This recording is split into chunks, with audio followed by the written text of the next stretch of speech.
10 ఏళ్ల నుంచి ఇంట్లో పడుకొని ఇప్పుడు ఈ రోడ్డు చేయలేదు, ఆ రోడ్డు చేయలేదు, రాష్ట్రాన్ని ఆర్థికంగా దివాలా తీశాం.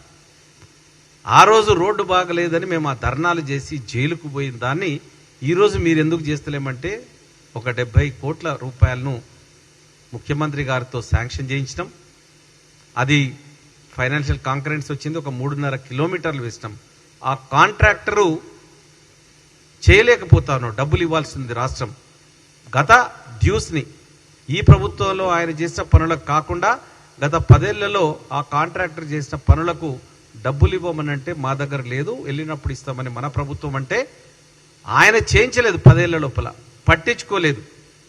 ఏ రోజు కూడా ఏ రోడ్డు బాగున్నదా, ఏ స్కూల్ బాగున్నదా, ఏ హాస్పిటల్ బాగున్నదా అని చూడకుండా 10 ఏళ్ళు కుంభకర్ణులు నిద్రపోయి ఆటలకు పాటలకు పరిమితమై చేసినటువంటి దానికి ఈరోజు మేము చేస్తున్న దానికి భేదం.